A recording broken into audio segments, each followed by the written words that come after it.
इस फैसले का स्वागत किया गया है चौधरी चरण सिंह को लेकर, जो फैसला लिया गया है सरकार की ओर से, लेकिन एमएसपी कानून को लेकर और उनकी ओर से बार बार किए जा रहे हैं किसानों के साथ जो वादा किया गया था। राजेश चौधरी जी, वो वादा कब पूरा किया जाएगा? सीधा सवाल पूछ के गए हैं वो। देखिए मोदी सरकार तो लगातार किसानों के हित में काम कर रही है।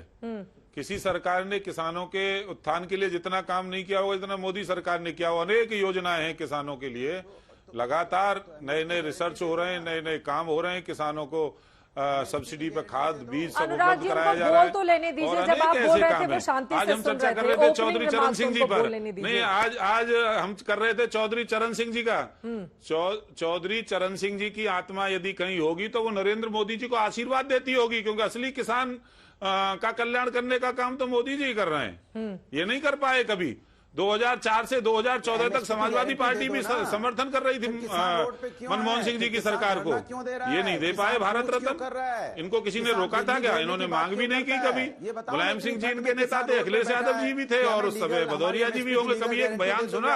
अरे आज एक किसान के बेटे का सम्मान हुआ है, आज एक ऐसे व्यक्ति का, ऐसे महान आत्मा का सम्मान हुआ जिसने अपना समस्त जीवन किसानों की सेवा में समर्पित कर दिया। इनको खुशी मनानी चाहिए। ये इनको अच्छा काम बर्दाश्त होता ही नहीं सफाइयों को, और अनुराग जी को तो ऐसे ही नहीं होता है। अरे तो इनको कोई अच्छा काम देश के अंदर हो वो पसंद नहीं है। दंगा करने वाले लोग हैं, ये भ्रष्टाचार करने वाले लोग हैं, अफवाह फैलाने वाले लोग हैं। उनकी बात हो जाने दीजिए, बाकी लोग भी इंतजार में हैं। प्लीज अनुराग भदौरिया जी, प्लीज मेरे लिए बहुत उनकी बात हो जाए, उसके बाद आप बोलिएगा। मैं भी नहीं बोलने दूंगा अनुराग को, आप समझिए। नहीं, फिर मैं दोनों लोगों का ऑडियो डाउन करा दूंगी। प्लीज राजेश जी, जिस तरह के न्यूसेंस डिबेट में करते हैं। नहीं बोलेंगे, बोलिए। तो आज हमारे लिए बहुत प्रसन्नता की बात है, और मैं कहता हूं ये आज हमारा प्रेम नहीं है। अटल बिहारी वाजपेयी जी ने कहा था, चौधरी चरण सिंह जी ने अटल बिहारी वाजपेयी जी को कहा था कि चौधरी चरण सिंह का डंडा और अटल बिहारी का झंडा जिस दिन एक हो जाएंगे, देश विकास के रास्ते पे आएगा। और जब आरएलडी पार्टी हमारे साथ आई है, तब तक देश में नया इतिहास बनाए और नए काम हुए। और मैं तो याद दिलाऊंगा समाजवादी पार्टी के मित्रों को, 1967 हमारा तो जन्म भी नहीं हुआ था। 1967 में उत्तर प्रदेश के अंदर सरकार बनी। 100 के लगभग एमएलए जनसंघ के थे। चौधरी साहब कुछ, उनके पास भी कुछ एमएलए थे। ज्यादा बहुमत में होने के बाद भी हमने चौधरी चरण सिंह जी को मुख्यमंत्री बनाया, और पहले ऐसे मुख्यमंत्री हुए जिन्होंने अपनी मेहनत और अपने काम के दम पर पहचान बनाई। और उत्तर प्रदेश में पहला मुख्यमंत्री गैर कांग्रेसी देने का काम जनसंघ ने किया था, भारतीय जनता पार्टी ने किया था। यह ऐतिहासिक बात है, इसको ध्यान में समाजवादी पार्टी के लोगों को रखना चाहिए। और 1989 भी इनको ध्यान दिलवाऊंगा। 1989 में सब चाहते थे, उत्तर प्रदेश की जनता चाहती थी कि अजीत सिंह जी मुख्यमंत्री बने। मुलायम सिंह जी यादव ने विधायकों के बीच वोटिंग कराई और उनको मुख्यमंत्री बनने से रोकने का काम इन्हीं समाजवादी पार्टी के पूरा श्रेय आज ले लीजिएगा। जब 1.5 महीने के बाद लोकसभा के चुनाव होने हैं। तहसीन पूनावाला स्टूडियो में आ गए हैं, उसके बाद बाकी मेहमानों के पास जाऊंगी। तहसीन जी, 2024 का मास्टर स्ट्रोक है ये भारतीय जनता पार्टी का। आज नहीं हो अनुराग जी, बाकी लोगों की टिप्पणी हो जाए, उसके बाद 10 सेकंड खाली याद दिला देखिए दो। ऐसा। अरे अनुराग जी प्लीज दूसरों को बोलने दीजिए ना प्लीज। जो लाठियों से पीट रही थी जयंत ऐसे थोड़ी होता है।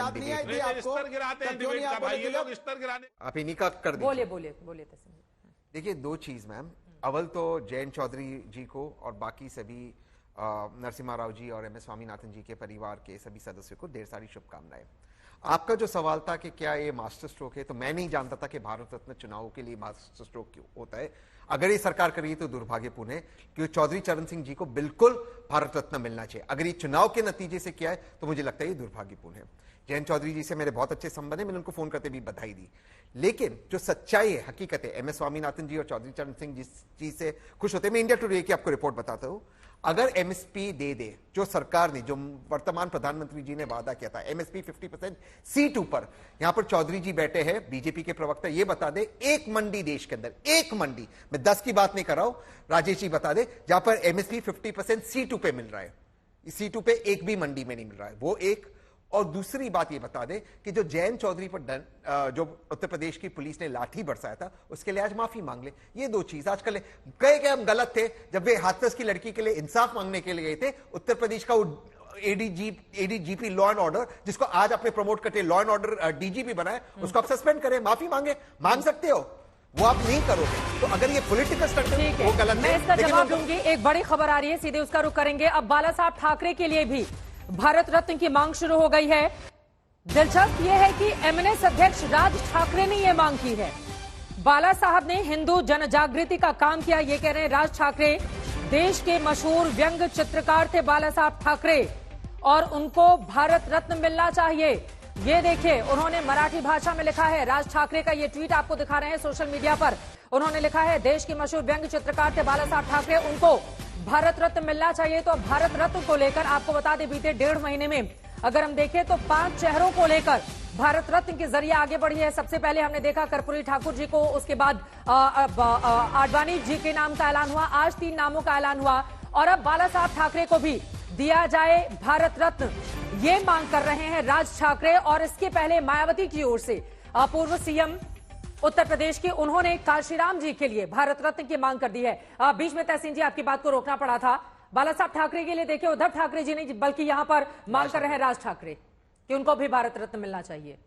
नहीं, जिसको भी सरकार उचित समझे उनको दे भारत रत्न, उसमें कोई गलत बात नहीं है। लेकिन अगर सवाल ये है कि क्योंकि हमने भारत रत्न दिया इसके लिए गठबंधन हो रहा है, इसलिए हम चुनाव जीतेंगे, ये मास्टर स्ट्रोक है, मुझे लगता है वो गलत है। ये देश का सबसे ऊंचा अवार्ड है, इसकी गरिमा हमेशा रखनी चाहिए। चौधरी चरण सिंह जी ये डिजर्व करते हैं अवार्ड, ये एक चुनाव के नतीजे से नहीं देखना चाहिए। मैं दोबारा से आपके माध्यम से जयंत भाई को ढेर सारी शुभकामनाएं देता हूं, उनके पूरे परिवार के लोगों को। राजेश जी, आप इस पर जरा अपनी टिप्पणी कर दीजिए। आप बाला साहब ठाकरे को भी भारत रत्न की मांग, कांशीराम जी को भी भारत रत्न देने की मांग, अब एक ही साल चुनाव के ठीक पहले 5-5 नामों का ऐलान किया जाएगा, तो सब अपने बड़े नेताओं को लेकर उनको रत्न बनाने की मांग करेंगे कि भारत रत्न अवार्ड से उनको सम्मानित किया जाए और इस अवार्ड का सम्मान बढ़ाया जाए।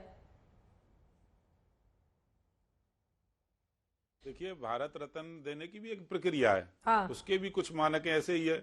ऐसे नहीं है कि आप एक ही साल में 10 लोगों को दे सकते हैं। कितने लोगों को दिया जा सकता है, क्या उसके नियम है, उसकी नियमावली पूरी तय की गई है।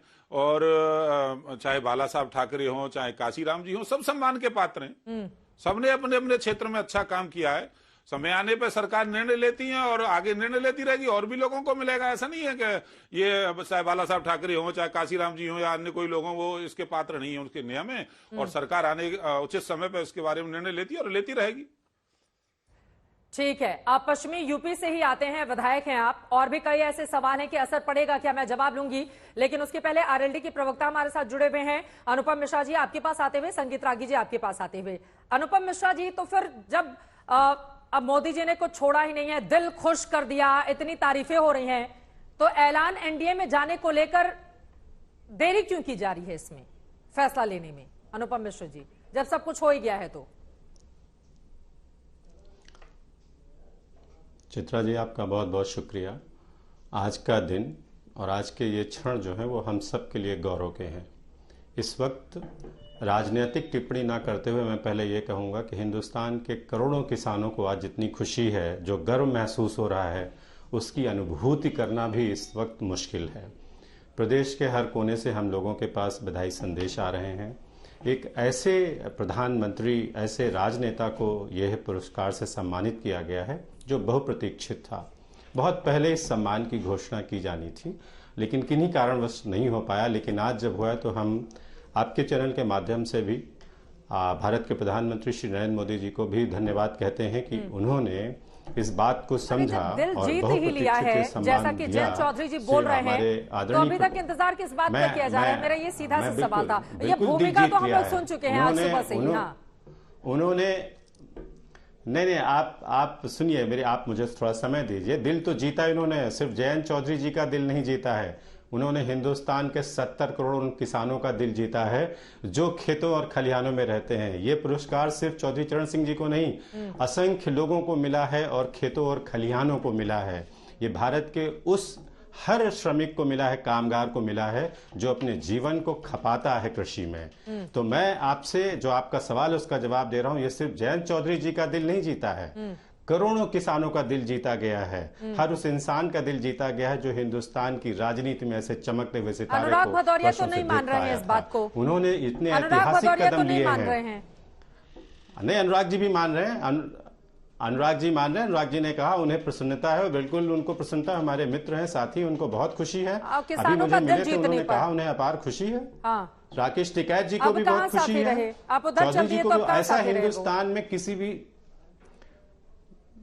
नहीं, अभी मैंने तो आपसे कहा, इसलिए आज कोई राजनीतिक टिप्पणी नहीं, आज हम लोगों के लिए गर्व और पर्व का दिन है।